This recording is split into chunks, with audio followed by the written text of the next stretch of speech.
E aí, galera, tudo bem com vocês? Estamos aqui para mais uma edição do 6 a 1 Responde, aquele quadro em que você faz uma pergunta, eu respondo no vídeo, você vem aqui nos comentários e deixa uma outra pergunta para que eu responda numa próxima edição, e assim a gente vai se retroalimentando até o fim dos tempos. Meu nome é Emerson Araújo, esse aqui é o canal 6 a 1, e desde o início eu peço para você, então, deixar o like no vídeo, se inscrever no canal caso ainda não seja inscrito, e usar os comentários para opinar sobre os assuntos que a gente vai tratar, e também deixar o seu questionamento para que eu responda na próxima edição. Este vídeo tem o patrocínio aqui, ó. Olha essa maquininha voadora aqui, ó. GFI Pay, patrocinador aqui do canal 6 a 1, tá? Uma maquininha de cartão, muito mais que isso, tá? É uma solução aí para recebimento, para pagamentos, né? Para você que é empreendedor ou pretende ser, vai precisar de uma maquininha de cartão, certo? Para você fazer ali, né, crédito, débito e tudo mais, parcelamentos em até 21 vezes. Eles aceitam todas as bandeiras, inclusive de cartão, tá? A GFI tem uma maquininha muito boa e eles confiam tanto na qualidade do produto que a maquininha ela é, inclusive, com garantia vitalícia, tá? Então, a qualquer momento, se der BO, eles vão providenciar a troca, toda a assistência para você, mas você comprou a maquininha, ela é sua, não tem aluguel, taxa mínima de venda mensal, nada disso, tá? Então, confere todos os detalhes aí no QR Code da tela ou no link que vai seguir fixado na descrição do vídeo aqui para você entrar em contato com o atendimento deles. Esse link, inclusive, é de WhatsApp, tá? Você vai direcionar aqui, vai conversar com eles pelo WhatsApp, atendimento de pessoas, né? Eu acho importante conversar com gente, inclusive nessas horas, para tirar todas as suas dúvidas, tá bom? GFI Pay, muito mais do que uma maquininha, é uma solução realmente, uma organização financeira para você que é empreendedor e pretende ter, né? Precisa ter uma organização melhor nesse sentido, um planejamento é a palavra perfeita para descrever, tá bom? Então é isso, dá moral aí para o nosso patrocinador. Também trabalhamos com as lojas do Cruzeiro, né? Camisas oficiais do nosso clube, link sempre na descrição também. E bora lá para as perguntas, sem muita enrolação, que vocês já estão ligados como é que funciona. O Coração de Sabedoria pergunta: desde os anos 2000, qual foi a maior sequência de vitórias do Cruzeiro e de derrotas? Coração. Para que tô zoando. Obrigado pela pergunta aí, coração. Então, a parada é a seguinte, vou começar de coisa ruim, né? Sequência de derrotas do Cruzeiro. Olha, eu num primeiro momento que falei, pô, deve ser 2019, né? Que a gente foi rebaixado, o pior ano da história do Cruzeiro, mas não foi, tá? Por incrível que pareça, em 2019 a gente não chegou a ter nenhum momento uma sequência tão grande, acho que no máximo foram 5 derrotas seguidas, que foi inclusive na reta final da temporada ali, né, que culminou na queda do Cruzeiro no Campeonato Brasileiro. Porém, em 2005, o Cruzeiro sofreu 7 derrotas seguidas, tá? O pior registro recente aí desde o ano 2000. Internacional, tomamos um 4-1, perdemos para o Juventude na Sul-Americana, perdemos para o Fluminense de 6-2, perdemos para o Goiás, para o Vélez Sarsfield, para o Palmeiras e para o São Paulo entre agosto e setembro de 2005. Como vocês viram ali pelo print, né, a gente quebrou a sequência ali ganhando a partida da Ponte Preta e tudo mais, e eu me lembro de alguns desses jogos assim com requintes de crueldade, tipo esse 3-2 contra o São Paulo, o Cruzeiro abre 2-0 e toma virada no segundo tempo, numa péssima jornada do goleiro Arthur. Vocês lembram do Arthur, que era a reserva do Gomes, depois nossa senhora, uma coisa horrorosa. E uma curiosidade dessa sequência ruim é que os 7 jogos que o Cruzeiro perdeu foram com o treinador PC Guzmão, né? Que tinha sido também auxiliar do Vanderlei lá atrás, teve mais de uma passagem pelo Cruzeiro. PC Guzmão, tá? Foi o comandante nessa época e não foi mandado embora. Olha que loucura. Ele passou pelas 7 derrotas,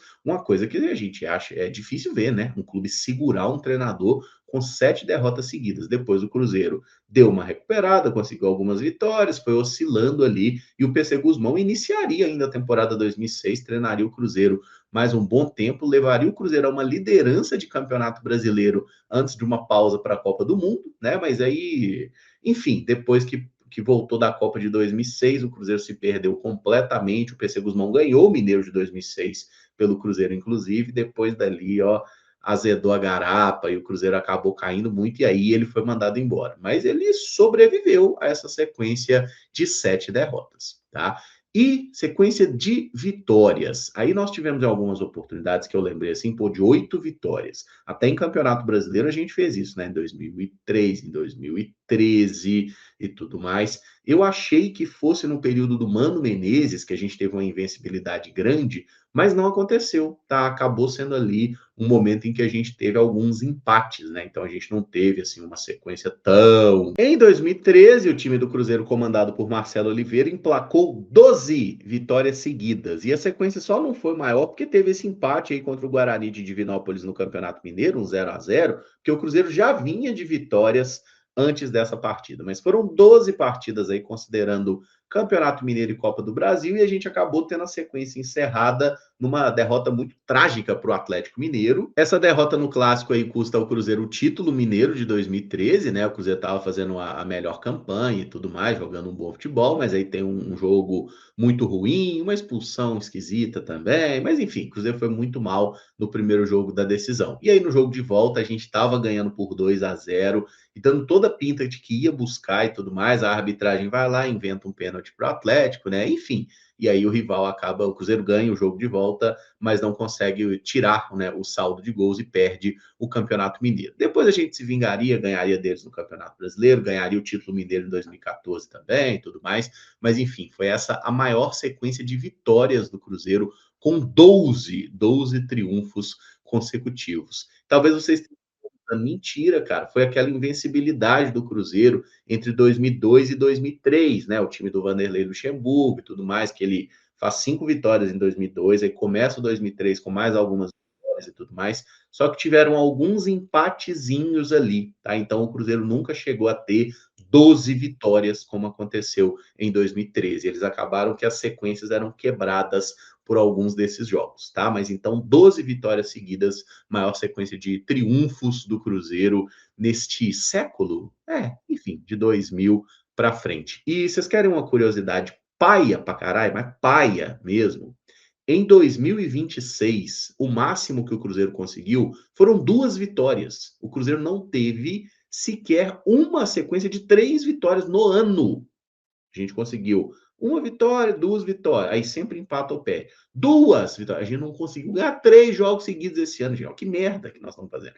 Enfim, mas há uma esperança. O Cruzeiro melhorou, inclusive agora está numa invencibilidade de 8 jogos, né? Mas que tem 4 vitórias e 4 empates. Tem uns empatezinhos aí que foram estratégicos, importantes para classificar na Libertadores, mas é um dos objetivos também, né? Emplacar uma sequência boa de vitórias aí, né? Ou melhor, emplacar sequências de vitórias aí do segundo turno, para que o Cruzeiro faça um bom campeonato brasileiro e almeje aí conquistar os títulos. Afinal, é isso que a gente quer: Copa do Brasil, Libertadores, Brasileiro, Mundial, a porra toda. Tá? E de derrotas, a gente já teve sequência até de 3 derrotas lá no início do ano, ainda na época do Tite. O Cada Dia um Pouquinho Melhor pergunta: se o Neymar for cortado da seleção, o Matheus Pereira tem chance de ir para a Copa do Mundo? Cada dia, obrigado aí pela pergunta, dando uma agorada boa no adulto Ney aí, né? Mas enfim, a chance existe, tá? Até porque até um dia antes da estreia, né, qualquer jogador de linha pode ser cortado e substituído por outro atleta. O Matheus Pereira está, inclusive,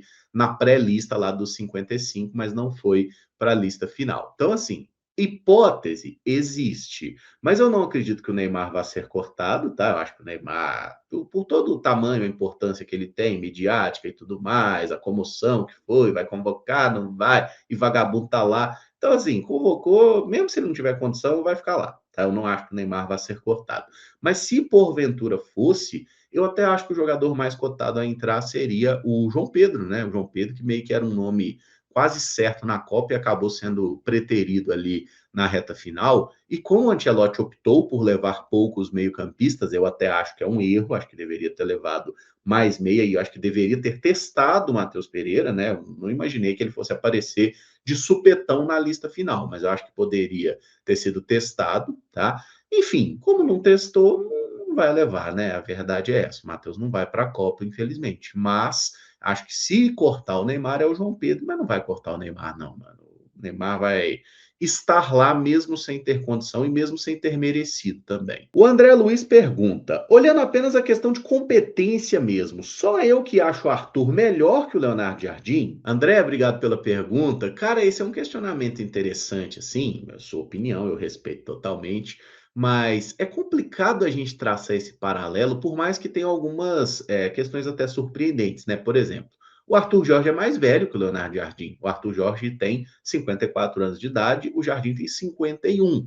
Mas a carreira deles num primeiro nível do futebol mundial, né? No futebol, como técnicos de time principal. O Leonardo Jardim tem mais de 15 anos comandando equipes em primeira divisão. Tá? Foi quando ele sobe lá para comandar pela primeira vez um time na primeira divisão portuguesa. Aí passa Grécia, França, Arábia, um monte de lugar, né? 2010, cara, que o Leonardo Jardim começou a treinar times assim, de futebol principal, tá? E o Arthur, ele teve a primeira chance num time de elite em 2022. Então, tipo, ele tá no quinto ano como técnico. E quando a gente pega assim o recorte de conquistas por tempo trabalhado, o Arthur Jorge impressiona, né? Ele está conseguindo muitas conquistas. Ele conseguiu em 2 anos de Braga um título, e é difícil ser campeão pelo Braga, né? Tendo Porto, Sporting e Benfica, é difícil sobrar alguma tacinha que dá para o Braga ganhar. Conseguiu lá uma taça da Liga, aqui no Brasil, pelo Botafogo, uma Libertadores e um Campeonato Brasileiro, que foi muito impressionante. No Catar não teve título ali de expressão, mas foi um trabalho meio intermediário, e aqui no Cruzeiro existe uma expectativa e um contrato longo até 2030. O Leonardo Jardim já é um técnico bem mais vencedor, né? Já teve uma trajetória lá de participar de campeonato português, de ganhar campeonato francês, de fazer campanha em Champions, de ganhar Champions League lá na Ásia, né? Pelo Al Hilal, com o Matheus Pereira, inclusive. Então, assim, o Leonardo Jardim, ele tem um currículo muito mais recheado e muito mais longevo. Agora, se você olha e fala assim, Emerson, antes do Jardim assumir o Cruzeiro, tá? Assim, vamos voltar aqui para janeiro de 2025, sem saber que o Jardim é careca safado, sem nada disso. Qual deles você escolheria? Eu escolheria o Leonardo Jardim, não vou mentir para vocês, não. Por quê? Por ter mais experiência mesmo, sabe? Então, assim, é um cara que eu escolheria. Agora, vendo o que foi o início do trabalho dos dois pelo Cruzeiro, eu acho que o início do Arthur Jorge no Cruzeiro foi melhor que o início do Jardim.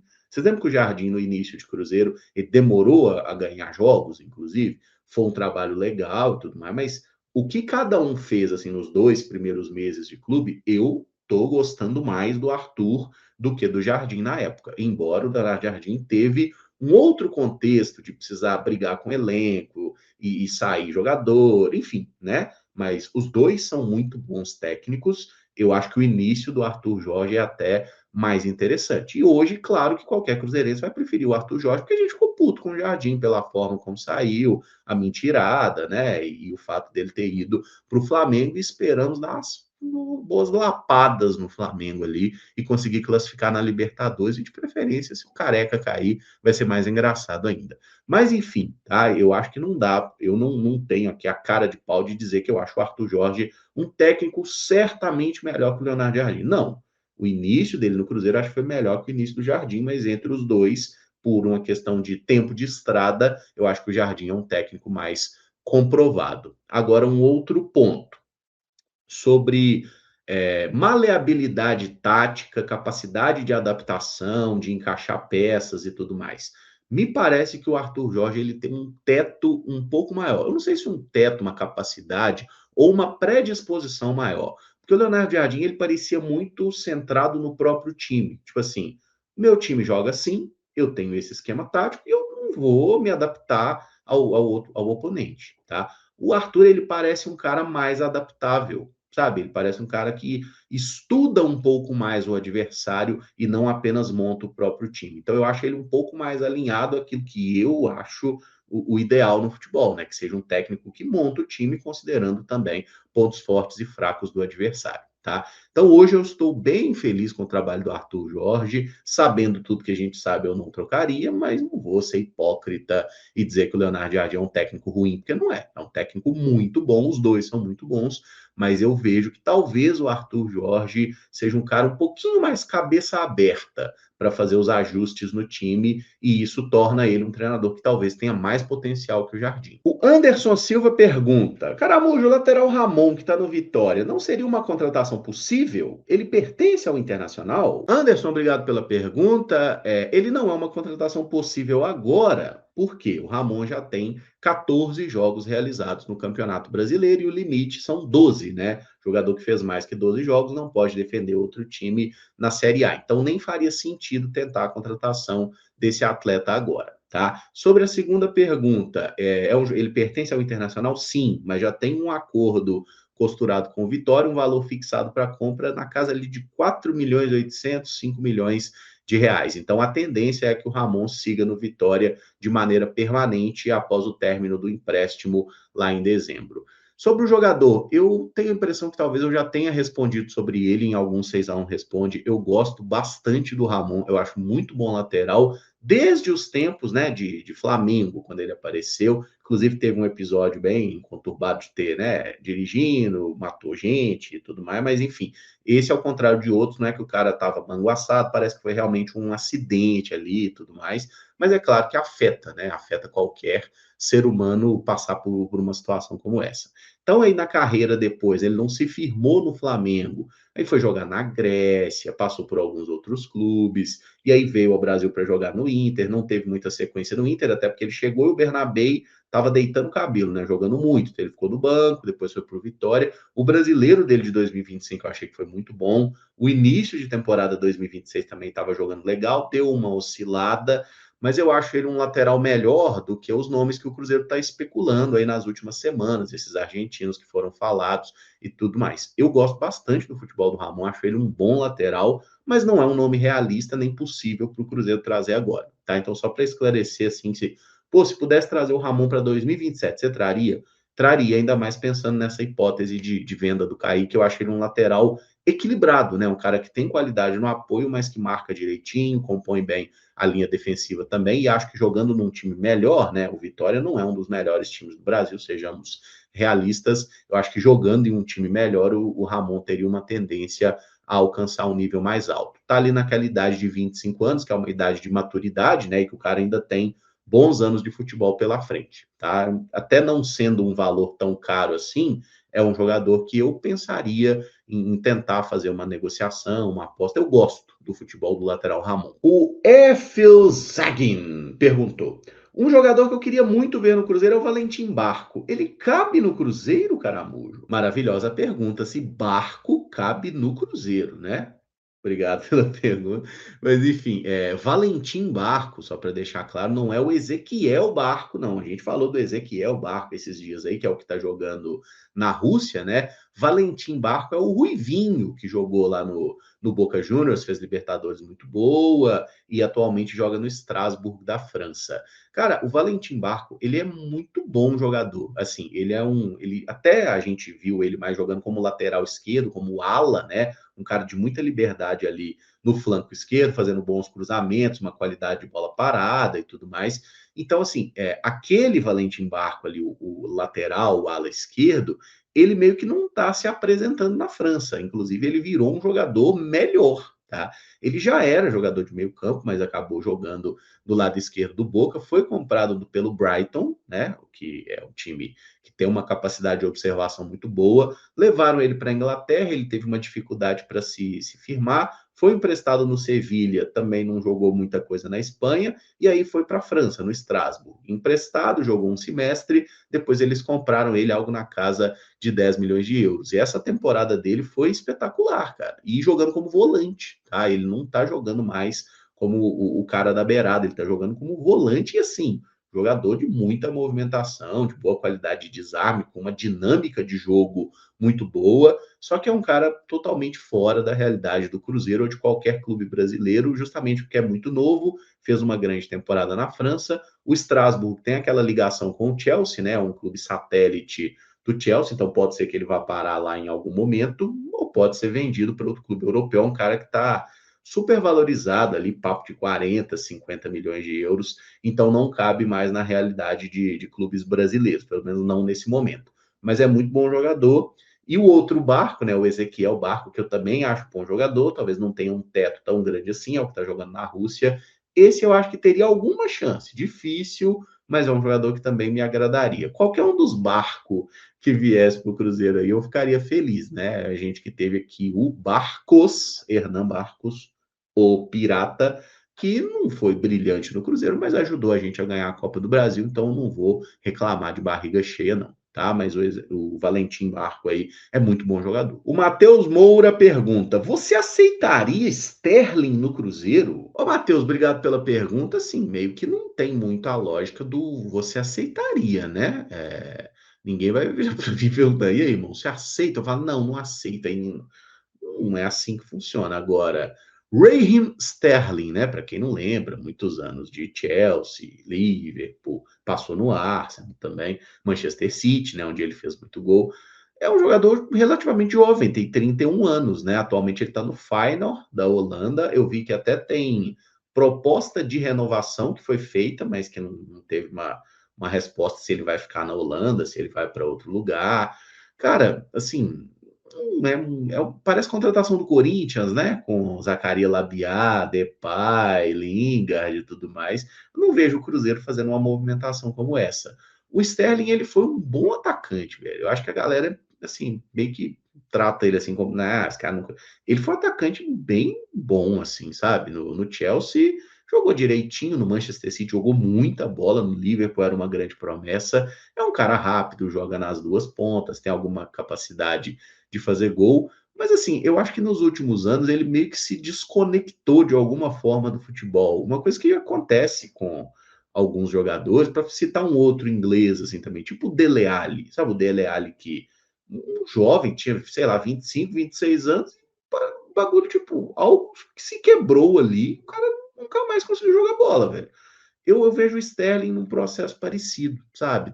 Ainda tá tentando ali, mas passagem super discreta na Holanda, só participou de 8 jogos, não fez gol, deu uma assistência. Não é alguém que eu apostaria, não, sabe? Eu acho que o Cruzeiro precisa de jogadores assim, com um pouco mais de fome, né? Jogadores que tenham essa disponibilidade, que queiram jogar, que queiram vencer. O Sterling é um cara que já fez tudo que tinha que fazer na carreira, sabe? Já ganhou título pra caramba, já jogou Copa do Mundo, né? Tem uma história de vida legal, inclusive se vocês tiverem curiosidade, pesquisa aí, porque é um cara que tem toda uma coisa assim, anti-armas, porque ele nasceu na Jamaica, família foi para Inglaterra, o pai foi morto, enfim, tem uma história legal, assim, é um personagem até bacana, mas eu acho que não é um jogador que eu queria no Cruzeiro, não. Então eu acho que a gente precisa de jogador melhor fisicamente, num momento mais preparado, que está assim mais ligado no futebol mesmo. Então não acho que seja Raheem Sterling, por mais que eu respeite muito o que ele já foi ali, teve um momento que ele realmente estava jogando num nível bem legal. Mas os últimos anos, a passagem no Arsenal foi apagada e lá na Holanda também absolutamente esquecível. O Antônio Marcos Chaves pergunta: Ô Caramujo, o Guimeira não é do Cruzeiro mais, não? Antônio, obrigado pela pergunta. Sim, o Guimeira ainda é jogador do Cruzeiro, né? Meia, Guimeira, muitos anos na categoria de base, nunca teve uma chance no profissional do Cruzeiro, inclusive, tá? Mas ele ainda é do Cruzeiro, ele estava emprestado aí no Feirense de Portugal, teve uma temporada discreta lá, marcou 4 gols em 32 partidas, está de volta ao Cruzeiro, mas não deve ser aproveitado. Inclusive, saiu matéria no Central da Toca semana passada agora, deixando claro, inclusive, que é um jogador que deve ser reemprestado a outro clube ali do futebol europeu, tem algumas sondagens, mas nada definido até o momento. Eu acho que o Guimeira é um bom exemplo daquele tipo de jogador que é destaque na base. E se o cara tá se destacando assim, né? Gols, assistência, tudo mais, com 17 anos, com 18 anos, dá a chance pro cara no profissional, velho, sabe? Não espera chegar em 20 anos, no último ano, porque, por exemplo, no caso do Guimeira, aí entrou uma ramelada do atleta, né? Que aí, quando ele estava com 20 anos, na última copinha, ele foi lá e teve indisciplina e tudo mais. Aí o jogador cometeu os erros dele. Não tô aqui para passar a mão na cabeça de jogador nesse sentido. Mas o cara ficou tanto tempo jogando, esperando, a chance nunca chega. E aí ele vê, né? Os caras que jogavam com ele, todo mundo estoura a idade e vai parar em time pequeno e se ferra, né? Porque o Cruzeiro não dá chance. Cara, uma coisa muito podre que o Cruzeiro faz, sabe? Essa gestão ali, essa transição de base para o profissional. Guimeira teve ótimos momentos na base do Cruzeiro, mas ótimos mesmo, assim, de ser um jogador decisivo, líder de assistência, com muitos gols, Claro que existe uma diferença de sub-20 para profissional, uma diferença notável, mas ali, pô, ele foi emprestado para a Aparecidense, não conseguiu jogar. Lá em Portugal jogou um pouco mais, mas sem grande brilho. Então a tendência é que seja novamente emprestado. Vamos ver se o Cruzeiro consegue alguma negociação interessante, né? Ou em definitivo, mantendo um percentual. Enfim, aí vamos ver. E o contrato dele com o Cruzeiro vai até o fim de 2028, tá? Então é um jogador que ainda está vinculado há um bom tempo aí. Eu espero que o Cruzeiro ache um empréstimo num clube melhor, né? Porque ficar botando o cara em segunda divisão portuguesa, sei lá, não sei até que ponto agrega para o atleta e o desenvolve também. Mas que achem um bom caminho para o Guibeira e ele possa virar jogador, né? Eu torço para todos esses moleques assim, para que eles possam, se vai ser num primeiro nível, num segundo e tudo mais. Aí, enfim, gente, é o de cada um, o teto de cada um, né? Mas que consiga, né, virar na carreira, ter uma profissão e fazer do futebol a sua vida, porque os caras dedicam a vida toda, né? Desde moleque para ter essa chance. E aí a gente vê o cara não chegar assim, é frustrante, por mais que seja a realidade para a maioria que tenta. E o Gabriel Alcântara 07, salve Caramujo, podia fazer pós-jogo do Brasil? Ô Gabriel, obrigado pela pergunta. Sim, poder, às vezes a gente até pode, mas eu acho que não deve. O que que acontece, mano? Já vai ter uma grande oferta, né? Assim, um grande volume de produção de conteúdo, inclusive, para analisar os jogos exclusivamente da seleção brasileira. Então, é uma coisa que vai acontecer muito. Copa do Mundo é isso, né? Então, o que que acontece? Se calhar de ter um jogo da seleção brasileira no horário da tarde e tudo mais, que é bem ali no horário que a gente faz a live, pô, beleza, a gente vai falar de seleção. E é natural que a gente fale bastante de seleção brasileira durante a Copa do Mundo, até porque não tem muita coisa de Cruzeiro para falar, tá? Mas assim, fazer igual eu faço pós-jogo do Cruzeiro, não cabe, porque assim, eu tenho a paixão que eu tenho pelo Cruzeiro com a seleção, eu assisto o jogo da seleção em outra vibe, e eu quero curtir a Copa do Mundo, assim, eu vou produzir conteúdo, eu vou estar fazendo meu trabalho, mas eu não quero trabalhar no mesmo ritmo, sabe? Na mesma pressão que a gente tem ali, que pô, fazer o conteúdo de Cruzeiro e tudo mais. Tem gente que acha, né, tá fazendo, tá só conversa fiado, né? Mas é trabalho, velho. Então é um negócio que demanda um tempo, uma atenção, tudo mais. E a Copa do Mundo, eu quero aproveitar a Copa, eu quero ver o máximo de jogo que for possível, quero ver como é que o time joga, quero olhar para um jogador do Panamá e falar assim, ó, nossa, esse cara aqui caberia no Cruzeiro. Inclusive tem um zagueiro do Panamá chamado Córdoba, talvez faça uma péssima Copa, mas que eu lembro de ter falado dele em live, tipo assim, esse cara seria um nome interessante para o Cruzeiro. Onde que o cara jogava? Na Bulgária. Enfim, claramente eu estava numa época da minha vida que eu estava meio, né? Além de solteiro, eu estava meio bitolado das ideias, porque eu me peguei procurando o lance de um zagueiro panamenho na Bulgária. Isso aconteceu, tá? E atualmente esse cara joga, inclusive, no Norwich, da Inglaterra, da segunda divisão inglesa. Para os padrões panamenhos, é um bom zagueiro. Mas, enfim, não sei se seria interessante para o Cruzeiro, mais não. Mas só para pontuar, assim, né, que a gente vai fazer conteúdo de Copa do Mundo. A ideia é, sempre que possível, manter a live 18 horas aqui no canal, tá? Aí quando tiver um jogo da Copa que for tipo. O jogo da Copa é 17 horas, que é um jogo que 18 horas vai estar rolando no segundo tempo, né? Aí a gente antecipa a live e faz ela 16, por exemplo. Ah, hoje vai ter um jogo da Copa que é 18, exatamente 18. Aí a gente puxa uma horinha antes e faz 17. É sempre tentar pegar o entremeio dos jogos, sabe? Para não perder jogo, porque a gente quer ver e porque vocês também querem ver os jogos da Copa. Então, essa é a minha lógica e a programação que a gente vai ter no 6x1. Eu estou falando a gente, porque a ideia é que a gente sempre tem ali o Caio, o Pedro, e aí outras pessoas que eu já chamei ali, né? Sei lá, o Cadu e o Pepa lá do Fala Cruzeirense, a Mari, minha namorada, a Fernanda, o Kevin, né? O casal maravilhoso que tem o canal lá também, e várias outras pessoas que eventualmente posso convidar, se tiver interesse, quiser participar, a gente fazer esse tipo de conteúdos, tá? O Genta, o Rafa Pena, enfim, o Rafa Mundo Azul, essa galera aí desse esse melee que vocês já conhecem, que a gente troca muita ideia, é sempre ter mais gente assim para a gente poder resenhar. Mas o dia que não tiver ninguém, eu vou estar aqui também, tá? Porque é minha obrigação, é meu serviço.